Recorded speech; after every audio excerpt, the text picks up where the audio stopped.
तीर्थंकर भगवान आदिनाथ। आदिनाथ भगवान को जैन धर्म का संस्थापक तथा प्रथम तीर्थंकर माना जाता है। तीर्थंकर वह व्यक्ति है जिन्होंने पूरी तरह से क्रोध, अभिमान, छल, इच्छा आदि पर विजय प्राप्त की हो, जिनका जन्म भारत भूमि में हुआ था। इनको ऋषभ देव के नाम से भी जाना जाता है।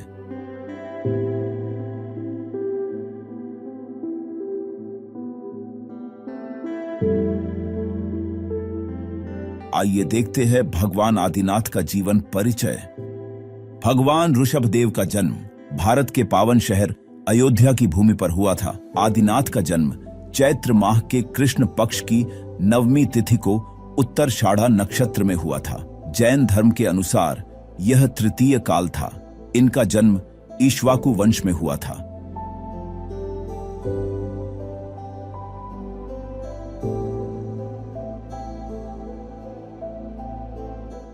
भगवान आदिनाथ का परिवार। भगवान आदिनाथ के पिता का नाम राजा नाभि था, जो अयोध्या के राजा थे। भगवान आदिनाथ की माता का नाम मरुदेवी था। स्वयं के मुनि बन जाने पर भगवान आदिनाथ ने अपने पुत्र भरत को अयोध्या का राजा घोषित कर दिया था और बाकी 99 पुत्रों और उनके पुत्रों में भारत के अन्य राज्य बांट दिए थे। राजा भरत के नाम पर ही इस देश का नाम भारत पड़ा था। भगवान आदिनाथ ने 6 महीने के उपवास की प्रतिज्ञा लेकर मौन पूर्वक स्वरूप में स्थिर हो गए। 6 माह के पश्चात निर्दोष आहार के लिए भगवान आदिनाथ विहार करने लगे। एक दिन विहार करते हुए वे हस्तिनापुर पहुंचे। वहां उनको सर्वप्रथम आहार दान राजा श्रेयांस ने अक्षय तृतीया के दिन दिया।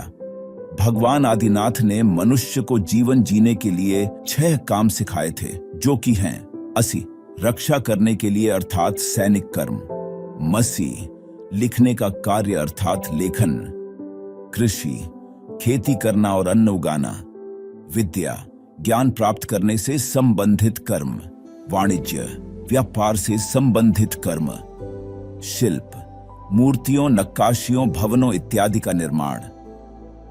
कहने का तात्पर्य यह हुआ कि भगवान आदिनाथ ने ही लोगों को सुनियोजित तरीके से भवन निर्माण करना, नगर बसाना, खेती करके अन्न उगाना और उससे भोजन करना, शिक्षा प्राप्त करना और उससे समाज में नियमों की स्थापना करना, व्यापार करके उन्नति करना और पैसे कमाना, अपनी या अपने परिवार या देश की रक्षा करना तथा इन सभी को लिपिबद्ध करना इत्यादि सिखाया।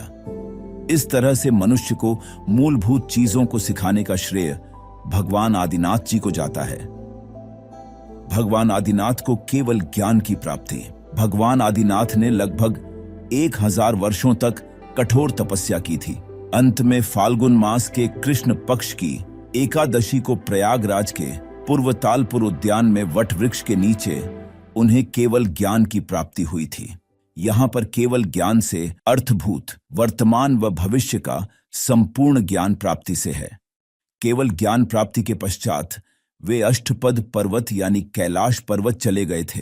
अंत में उन्होंने माघ मास की कृष्ण चतुर्दशी के दिन निर्माण मोक्ष को प्राप्त कर लिया।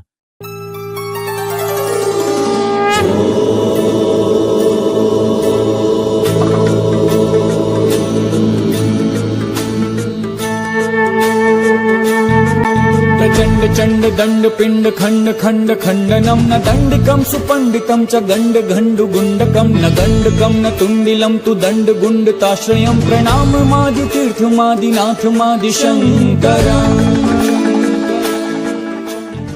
प्रभु की वीत राग जिन मुद्रा लख रोम रोम हर्षाय। प्रभु की वीत राग जिन मुद्रा लख रोम रोम हर्षाय। प्रभु की अंतर दृष्टि सुपावन हमको ज्ञायक रूप दिखाए। प्रभु की अंतर दृष्टि सुपावन हमको ज्ञायक रूप दिखाए। तेरे दर्शन को हम आए, निज में निज की प्रभुता।